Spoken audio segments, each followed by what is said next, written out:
వర్షాభావం మరోవైపు సాగునీటి కొరత వెరసి కృష్ణా డెల్టా పరిస్థితి ప్రశ్నార్థకంగా మారింది.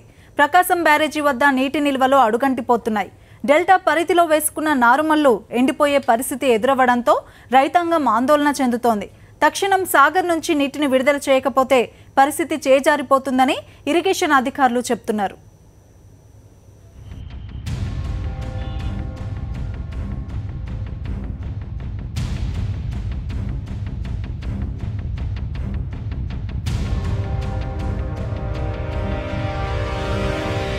కృష్ణా డెల్టా పరిధిలో ప్రతి ఏటా ఖరీఫ్లో 2.55 లక్షల హెక్టార్లలో వరి సాగు చేస్తుంటారు. జూన్ 2వ వారం నుంచి వర్షాలు ప్రారంభమవటం డెల్టా కాలువలకు 15 రోజుల వ్యవధితో ప్రకాశం బ్యారేజీ నుంచి నీటిని విడుదల చేయటం జరుగుతుంటుంది. అయితే ఈ ఏడాది కూడా సకాలంలో వర్షాలు కురుస్తాయనే ఆశతో డెల్టా పరిధిలో దాదాపు 50,000 హెక్టార్లలో రైతులు వరి నారుమళ్లు పోసుకున్నారు. అయితే వర్షాభావ పరిస్థితులు ఉంటాయనే అనుమానంతో వెదజల్లే పద్ధతితో నారుమళ్లు పోసుకున్నారు. 30 రోజుల వ్యవధిలో డెల్టా కాలువలకు నీరు విడుదల చేస్తారనే అంచనాలతో నారుమళ్లు పోసుకున్న రైతులకు తాజా పరిస్థితులు చుక్కలు చూపిస్తున్నాయి. ఇప్పటికే ప్రకాశం బ్యారేజీ వద్ద 9 అడుగుల మేరకు నీటి మట్టం పడిపోయింది. నిత్యం కళకళలాడేటువంటి కృష్ణా డెల్టా ఈరోజు నీరు లేక వెలవెల్లాడేటువంటి పరిస్థితి వచ్చింది. ఇప్పటికే వర్షాభావ పరిస్థితులు రాష్ట్రంలోనూ దేశంలో చాలా ప్రాంతాల్లో ఏర్పడినాయి. ఎగువ నుండి రావాల్సినటువంటి నీరు లేకపోవడంతో ఈరోజు కృష్ణా డెల్టా కూడా నీటి సమస్య ఏర్పడింది. ఈరోజు దీని మీద తెలంగాణ ఆంధ్రప్రదేశ్ ప్రభుత్వాల మధ్య కూడా అనేక సమస్యలు ఉన్నాయి. అట్లాగే ఢిల్లీలో ఉన్నటువంటి కృష్ణా ట్రిబ్యునల్కి సంబంధించిన దాని మీద కూడా బోర్డుకు సంబంధించిన దాని మీద ఆదేశాల కోసం కూడా ఎదురు చూస్తూ ఉన్నారు. మరి ఈరోజు ఒక వర్షాభావ పరిస్థితి ఏర్పడిన ఈ నేపథ్యంలో ఈ నదీ జలాల విషయంలో అటు కేంద్ర ప్రభుత్వం ఆంధ్ర తెలంగాణ ప్రభుత్వాలు సమన్వయంతో వ్యవహరించి వీలైనంత మేరకు రైతులకి నష్టం జరగకుండా వ్యవసాయానికి నష్టం జరగకుండా తగు చర్యలు తీసుకోవాల్సిన అవసరం ఉంది. రాష్ట్ర వ్యాప్తంగా జూన్ నెల ప్రారంభం నుంచి ఇప్పటి వరకు 265 మిల్లీమీటర్ల వర్షం కురవాల్సి ఉంది. అయితే కేవలం 244.6 మిల్లీమీటర్లు మాత్రమే కురవటంతో 8% తక్కువ వర్షపాతం నమోదైంది. గత నెలలో వర్షాలు కురిసిన సందర్భంగా కృష్ణా బ్యారేజీకి పులిచింతల నుంచి వచ్చిన 4.66 టీఎంసీలు, వజనేపల్లి నుంచి 6.39 టీఎంసీలు, మున్నేరు నుంచి 15.75 టీఎంసీల నీరు బ్యారేజీకి చేరింది. ఈ నీటి నుంచి డెల్టా తాగు సాగునీటి అవసరాల కోసం 9.98 టీఎంసీల నీటిని కాలువలకు విడుదల చేశారు. దీని నుంచే డెల్టా కాలువలకు కూడా పరిమితంగానే నీటిని విడుదల చేశారు. ప్రస్తుతం విడుదల చేసిన నీరు కాలువల్లో 2 అడుగుల మేర కూడా లేకపోవడంతో డిస్ట్రిబ్యూటరీ ఛానల్స్ ద్వారా పొలాలకు నీరు ప్రవహించడం లేదు.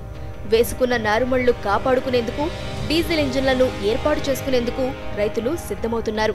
డీజిల్ పంపు సెట్లకు సబ్సిడీపై ఇంధనాన్ని ఇవ్వటం ద్వారా ఎండిపోతున్న పంటలకు నీటిని తోడుకునేందుకు తోడ్పాటును అందించాలని రైతులు కోరుతున్నారు.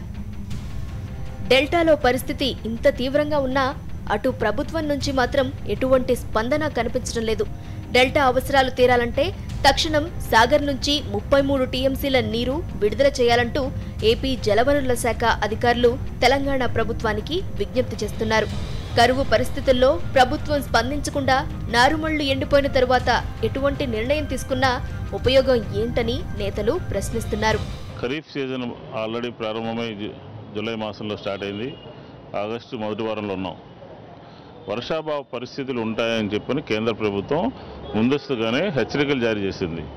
రాష్ట్ర ప్రభుత్వాలకి ఏ విధంగా మార్పులు వచ్చాయో దానికి అనుగుణంగా మీరు వ్యవసాయానికి సంబంధించినటువంటి కాపాడటం కోసం చర్యలు చేపట్టండి అని చెప్పాను. అంటే దాదాపుగా 2.5 లక్షల నుంచి 3 లక్షల వరకు కూడా మన కృష్ణా డెల్టా ప్రతి సంవత్సరం కూడా వరి పండించేటటువంటి ప్రయత్నం జరుగుతూ ఉంటుంది. ఈ రోజున ఈ ప్రభుత్వం వాతావరణ పరిస్థితులు ఒకరి పక్కన, ప్రభుత్వం యొక్క నిర్లక్ష్యము అశ్రద్ధ ఇంకో పక్కన కలగలిసి కృష్ణా డెల్టా రైతాంగానికి ఒక మాయని ఒక గుదిబండగా ఈరోజు తయారైపోయింది. కృష్ణా డెల్టాలో ఖరీఫ్ పంటల కోసం సిద్ధమైన రైతులు వర్షాభావం సాగునీటి కొరతతో పంటలపై ఆశలు వదులుకుంటున్నారు. ప్రత్యామ్నాయ పంటల విషయంలోనూ ప్రభుత్వం నుంచి స్పష్టమైన ప్రకటనలు రాకపోవడంతో రైతుల్లో ఆందోళన వ్యక్తమవుతోంది. ఆలస్యంగా వర్షాలు కురిసి పంటలు వేసుకుంటే అవి చేతికి వచ్చే సమయానికి తుఫాన్లు ప్రారంభమవుతాయని పలువురు అన్నదాతలు వాపోతున్నారు. మొక్కజొన్నను ఆహారంగానే కాకుండా దానా రూపంలోనూ పశువులకు మేతగాను వివిధ పరిశ్రమల్లో ముడి సరుకుగాను వాడతారు. పేలాలు, తీపికండే, కాయగూర రకంగానూ ఉపయోగిస్తారు. ఇలా పలు విధాలుగా ఉపయోగపడుతున్న మొక్కజొన్న పంట మన 2 రాష్ట్రాల ప్రధాన పంటల్లో ఒకటిగా ఉంది. మొక్కజొన్న కాల పరిమితిని బట్టి దీర్ఘకాలిక, మధ్యకాలిక, స్వల్పకాలిక రకాలుగా సాగవుతోంది. ఈ పంటకు సంబంధించిన విత్తనాల రకాలు, సాగు వివరాలను ఇప్పుడు చూద్దాం.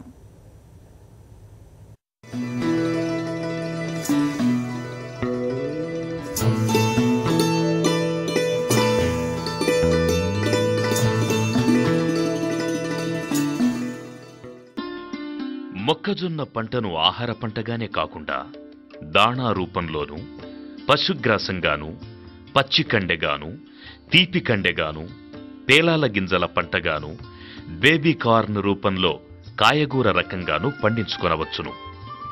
ఈ పంటను వివిధ పరిశ్రమల ముడి సరుకుగా, స్టార్చ్, సూపులు లాంటివి తయారు చేయడానికి ఉపయోగించవచ్చును. మన రాష్ట్రంలో ఎక్కువ దిగుబడిలోనూ మరియు విస్తీర్ణంలో కానీ శరవేగంగా అభివృద్ధి చెందిన పంట మొక్కజొన్న. ఈ మొక్కజొన్న ఇంత విస్తీర్ణంలో రావడానికి అనేక కారణాలు ఉన్నాయి. ముఖ్యంగా ఈ పంట చాలా తక్కువ కాలంలోనూ తర్వాత ఎక్కువ దిగుబడినిచ్చే పంట. చాలామంది రైతులు ఎక్కువ మక్కువ ఎందుకు చూపిస్తున్నారంటే ఈ పంట వల్ల అనేక లాభాలు ఉన్నాయి. ఈ రైతులకి ఈ మంచి రేటు ఉండడం వల్ల ఒక కారణం. అది కాకుండా చీడపీడ పురుగులు కానీ తర్వాత ఎటువంటి జబ్బులు కూడా ఆశించని పంట. జాగ్రత్తగా మేనేజ్ చేసుకుంటే తప్పకుండా రైతుకి మంచి దిగుబడి రావటమే కాకుండా రేటు కూడా బాగుంది కాబట్టి ఎక్కువ మక్కువ చూపిస్తున్నారు. మన ఆచార్య ఎన్జీ రంగా అగ్రికల్చర్ యూనివర్సిటీలో శాస్త్రజ్ఞులు అనేక వంగడాలను రూపొందించడం జరిగింది. తర్వాత స్టేట్లో కాకుండా దేశంలో అన్ని చోట్ల విడుదల చేయడం జరిగింది. ఈ వంగడాలని రూపొందించడమే కాకుండా మా శాస్త్రజ్ఞులు అనేక సాంకేతిక పరిజ్ఞానాన్ని కూడా కనుగొనడం జరిగింది. ఈ యొక్క సాంకేతిక పరిజ్ఞానాన్ని ఉపయోగించి ఈ వంగడాలతోటి రైతులకి తక్కువ ఖర్చుతోటి ఎక్కువ దిగుబడి ఇవ్వడానికి కూడా అవకాశం ఉంది. రాబోయే కాలంలో హరిత విప్లవం లాగానే మన రాష్ట్రంలో మొక్కజొన్న విప్లవం రాబోతుంది. మొక్కజొన్న సాగు చేసే రైతులు అధిక రాబడులను పొందడానికి ఆధునిక యాజమాన్య పద్ధతులు ఆచరిస్తూ వారి వారి ప్రాంతాలకు అనువైన రకాలను ఎంపిక చేసుకోవాలి. కాలపరిమితిని బట్టి నీటి వనరుల వసతిని దృష్టిలో ఉంచుకొని నాణ్యమైన అధిక దిగుబడి ఇవ్వగలిగిన వంగడాలను సాగుకు ఎంచుకోవాలి. దీర్ఘకాలిక రకాలైన DHM 103, DHM 105, త్రిశూలత, DHM 113 మరియు మధ్యకాలిక రకాలైన DHM 107, DHM 111, DHM 117 వంటి అనువైన వంగడాల్ని ఎంపిక చేసుకొని సాగు చేసుకోవాలి. DHM 103 అనే హైబ్రిడ్ 105 నుండి 120 రోజుల వ్యవధిలో పంటకొచ్చి ఎకరానికి 22 నుండి 25 క్వింటాళ్ల దిగుబడినిస్తూ ఆకు ఎండు తెగులు మరియు కాండం కుళ్ళు తెగుళ్లను తట్టుకునే సామర్థ్యమున్న రకం. DHM 105 అనే హైబ్రిడ్ కూడా 105 నుంచి 120 రోజుల్లో పంటకొచ్చి ఎకరానికి 25 నుండి 30 క్వింటాళ్ల దిగుబడినిస్తూ ఆకు ఎండు, మొవ్వకుళ్ళు తెగుళ్లను తట్టుకుంటుంది. త్రిశూలత రకం పంటకాలం 105 నుండి 120 రోజులు. దిగుబడి ఎకరానికి 25 నుండి 30 క్వింటాళ్లు. మొవ్వకుళ్ళు తెగులును తట్టుకుంటుంది. DHM 113 ఖరీఫ్ పంటకాలానికి అనువైన హైబ్రిడ్ రకం. 105 నుండి 120 రోజుల్లో పంటకొచ్చి ఎకరానికి 28 నుండి 30 క్వింటాళ్ల దిగుబడినిస్తుంది. ఇది కొంతవరకు కాండం తొలిచే పురుగును, పూత తరువాత వచ్చే ఎండు తెగులును తట్టుకుంటుంది. DHM 107 మధ్యకాలిక హైబ్రిడ్ రకం 88 నుండి 90 రోజుల్లో పంటకొచ్చి ఎకరానికి 22 నుండి 25 క్వింటాళ్ల దిగుబడినిస్తుంది. DHM 111 మధ్యకాలిక హైబ్రిడ్ రకం 90 నుండి 95 రోజులలో పంటకొచ్చి ఎకరానికి 25 నుండి 30 క్వింటాళ్ల అధిక దిగుబడినిస్తూ ఆకు ఎండు, కాండం కుళ్ళు మరియు కంకి ఎండు తెగుళ్లను తట్టుకుంటుంది. DHM 117 ఖరీఫ్ మరియు రబీ కాలానికి అనువైన మధ్యకాలిక హైబ్రిడ్ రకం. దీని పంటకాలం 95 నుండి 100 రోజులు. దిగుబడి ఎకరాకు 30 నుండి 35 క్వింటాళ్లు. మంచి యాజమాన్య పద్ధతులు పాటించినట్లయితే 40 క్వింటాళ్ల వరకు దిగుబడినిస్తుంది. ఇది కొంతవరకు కాండం తొలిచే పురుగును, ఆకు ఎండు తెగుళ్లను, పూత తరువాత వచ్చేటటువంటి ఎండు తెగుళ్లను తట్టుకుంటుంది. అశ్విని, వరుణ్, హర్ష అను కాంపోజిట్ రకాలు 90 నుండి 100 రోజుల్లో కోతకొస్తాయి. వర్షాధారంగా సాగు చేయడానికి అనువైన ఈ రకాలు ఎకరానికి 18 నుండి 20 క్వింటాళ్ల దిగుబడినిస్తాయి. ఒకసారి కొన్న విత్తనం 3-4 సంవత్సరాల వరకు విత్తనంగా వాడుకోవచ్చు. మొక్కజొన్నలో ప్రత్యేక రకాలుగా సాగు చేసుకునే వాటిలో పేలాల రకమైన అంబర్ పాప్కార్న్, తీపికండె రకాలైన మాధురి, ప్రియా వంటివి అధిక దిగుబడులనిస్తాయి.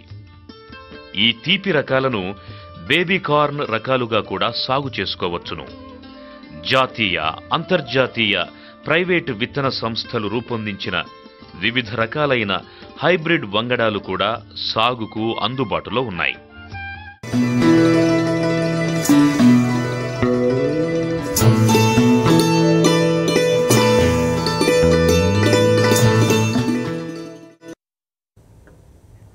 రైతు రాజ్యంలో మరిన్ని వివరాలు చిన్న విరామం తర్వాత చూద్దాం. Stay tune to Sakshi TV.